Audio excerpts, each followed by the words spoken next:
നമുക്കത് കണ്ട വെള്ളം കുടിക്കാൻ പോലും തോന്നുന്നില്ല മനയിൽ. കഴിഞ്ഞ 20 വർഷം വരെ ഞങ്ങൾ ഓരോരുത്തരും കംപ്ലൈൻറ്റ് ചെയ്തിട്ടും അവരാരും ഈ ഭാഗത്തോട്ട് തിരിഞ്ഞു പോലും നോക്കുന്നു.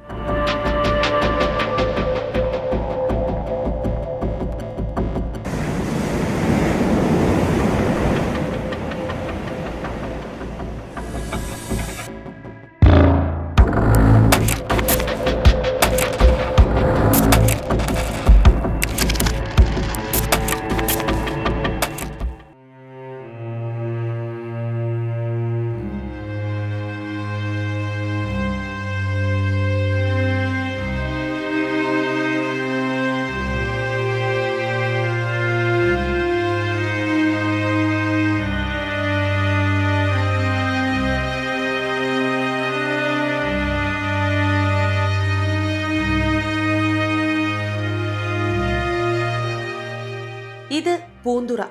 തീരദേശ മേഖലയിലെ ദുരിതങ്ങൾ അത്ര ചെറുതല്ല. ഈ ദുരിതങ്ങളിലൂടെയാണ് കുറേ ജീവിതങ്ങൾ ജീവിച്ചു തീർക്കുന്നത്. ഇവിടെ 2 വാർഡാണ് ഇവിടെ ഉള്ളത്.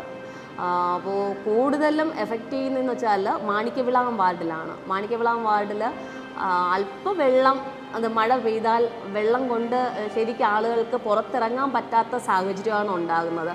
അത് നിങ്ങൾ ആ സ്ഥലങ്ങളിൽ ഈ മദർ തെരേസ കോളനി, അതേപോലെ ബാലൻ നഗർ, അങ്ങനത്തെ ന്യൂ കോളനി, ആ പ്രദേശങ്ങളിലൊക്കെ പോകുമ്പോഴേക്കും അറിയാൻ പറ്റും ഒത്തിരിയേറെ ദുരിതം അനുഭവിക്കുന്ന ആൾക്കാരാണ് ആ പ്രദേശങ്ങളിലൊക്കെ ഉള്ളത്. മഴക്കാലമായാൽ പ്രാഥമിക കൃത്യങ്ങൾക്ക് പോലും ബുദ്ധിമുട്ട് അനുഭവിക്കുകയാണ് പൂന്തുറ ബാലൻ നഗർ നിവാസികൾ. അമ്മയ്ക്ക് പറയാനുള്ളത്, ഈ മഴ ഇവിടെ വെള്ളം മുട്ടുമ്പോഴത്തേക്ക് മക്കളെ സത്യത്തിൽ ബാത്റൂമിൽ പോലും പോകാൻ പറ്റൂല. മക്കളെ ഒരു നേരം ആഹാരം കഴിച്ചാൽ ഒരു നേരം മറുനേരം പട്ടിണിയാണ് കിടന്ന് എണ്ണിക്കുന്നത്. കാരണം അതിന്റെ കാരണം എന്താണെന്ന് പറഞ്ഞാൽ ബാത്റൂമിനെ കണ്ടാണ് പോവാൻ വലിയ പ്രയാസം മക്കളെ. ഈ വയസ്സായ അമ്മച്ചിക്ക് ഒരു നേരം അല്ലെങ്കിൽ ഒരു ദിവസം ഉച്ചയ്ക്ക് രാത്രിയും പട്ടിണി കിടന്നിട്ടുണ്ട്. ഇതിന്റെ അകത്ത് അമ്മ വെള്ളം കുടിക്കൂല. ബാത്റൂമിൽ പോവാൻ വലിയ പ്രയാസം. അമ്മച്ചി മണക്കാട് സൈഡിലാണ് 10-500 മീൻ വിൽക്കാൻ കൊണ്ടുപോകുന്നത്. അവിടുത്തെ ബാത്റൂമിൽ മക്കളെ തന്നെ പുറത്തോളെ അമ്മച്ചി പറയണത്. അവിടുത്തെ ബാത്റൂമിൽ 5 രൂപ കൊടുത്താണ് അമ്മ അവിടെ വെളിക്കിറങ്ങിയിട്ടാണ് ഇവിടെ വന്ന് അതോടെ ഇരിക്കുന്നത്. ഉച്ചയ്ക്ക് ഇത്രയും സമയമായിട്ട് ഒരു പിടി ചോറ് പോലും കഴിച്ചില്ല മക്കളെ. ഈ വെള്ളങ്ങൾ ഓടിപ്പോയ അത്രയ്ക്ക് നിങ്ങൾക്ക് പുണ്യം കിട്ടും. 2 പ്രാവശ്യം അടുക്കളയിൽ വെള്ളം കയറി, ഫ്രണ്ടിൽ വെള്ളം കയറി. തിന്നായില്ലെങ്കിൽ നിമ്മതി തറയിൽ വിളിന്ന് കിടക്കണം നിങ്ങൾക്ക് മക്കളെ. ബാത്റൂം നിറഞ്ഞാൽ പോകാൻ പറ്റൂല. വലിയ കണ്ണുനീരും കരച്ചിലാണ് അമ്മച്ചി ഇവിടെ കിടക്കുന്നത്. വെള്ളങ്ങൾ മാത്രമില്ല എന്റെ കൂടെ പാമ്പും കൂടെ കയറി വരുന്നു മക്കളെ. വീടിന്റെ അകത്ത് അടുക്കള വെളിയ, ഫ്രണ്ട് വെളിയ. അത് കാണുമ്പോ ഒന്ന് കൂടെ കുട്ടികളൊക്കെ പയന്ന് പോകണം. പാമ്പ് ഇത്രയച്ചേ വരും മക്കളെ. നമുക്കത് കണ്ട വെള്ളം കുടിക്കാൻ പോലും തോന്നുന്നില്ല. ഈ വയസ്സായ അമ്മ, 63 വയസ്സായ അമ്മയ്ക്ക് ഈ അടുക്കള സൈഡ് മക്കൾ വരുമ്പം കണ്ട വെള്ളം കിടക്കുന്നത്. അധികാരി വന്ന് കാണണം, ഇതിന്റെ നടപടി എടുക്കണം. ഇത് പൂന്തുറ ബാലൻ നഗറിലുള്ള ഫിഷർമാൻ കോളനിയുടെ ബാക്ക് സൈഡിലുള്ള ഞങ്ങളുടെ ഫാമിലിയുടെ അവസ്ഥയാണിത്. എല്ലാ മഴക്കാലത്തും കഴിഞ്ഞ 20 വർഷമായിട്ട് ഞങ്ങൾ അനുഭവിക്കുന്ന ദുരിതമാണ്. എല്ലാ മഴക്കാലത്തും ഇതുപോലെ വീടും പരിസരവും വെള്ളത്തിൽ മുങ്ങുകയും ഇല്ലാത്ത പകർച്ചവ്യാധികൾ വരികയും ഞങ്ങൾക്ക് ഇത് പതിവായിട്ട് ഇങ്ങനെ വന്നുകൊണ്ടിരിക്കുക. ഇത് ഞങ്ങൾ ഇവിടുത്തെ കൗൺസിലർമാരുടെ അടുത്തും അധികാരികളുടെ അടുത്തെല്ലാം ഞങ്ങൾ കംപ്ലയിൻറ്റ് ചെയ്തു. കഴിഞ്ഞ 20 വർഷം വരെ ഞങ്ങൾ ഓരോരുത്തരും കംപ്ലയിൻറ്റ് ചെയ്തിട്ടും അവരാരും ഈ ഭാഗത്തോട്ട് തിരിഞ്ഞു പോലും നോക്കുന്നു. ഇവിടെ ഈ വെള്ളം പോവേണ്ട ഓടയും കാര്യങ്ങളെല്ലാം മറ്റുള്ള വ്യക്തികൾ അവരെ സ്വാർത്ഥ താല്പര്യങ്ങൾക്ക് വേണ്ടി അടച്ചു വെച്ചിരിക്കുന്നത് കാരണം മാത്രമാണ് ഈ വെള്ളം അങ്ങോട്ടും ഇങ്ങോട്ടും പോവാതെ ഞങ്ങൾ ഈ ദുരിതം അനുഭവിച്ചിട്ടുണ്ട്.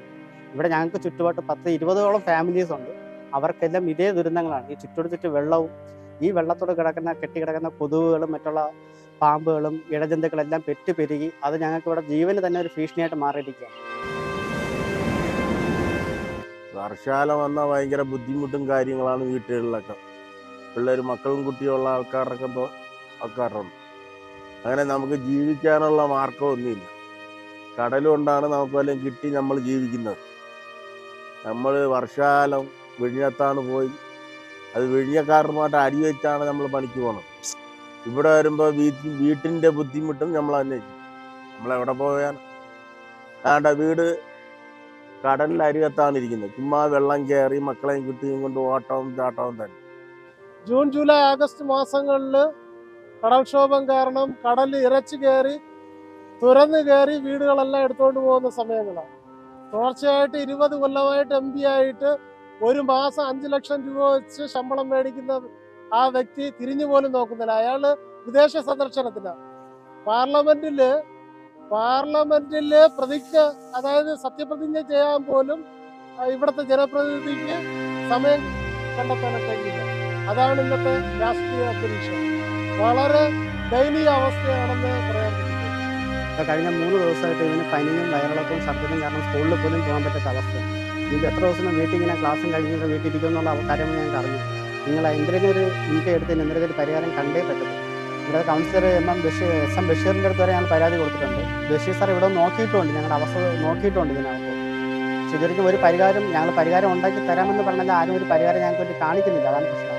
നഗരം മുഴുവൻ കൈവിട്ടപ്പോഴും 15,000ന്റെ ഭൂരിപക്ഷത്തിലെത്തിച്ച് ശശി തരൂരിനെ ലോക്സഭയിൽ എത്തിച്ചത് തിരുവനന്തപുരത്തിന്റെ തീരദേശമാണ്.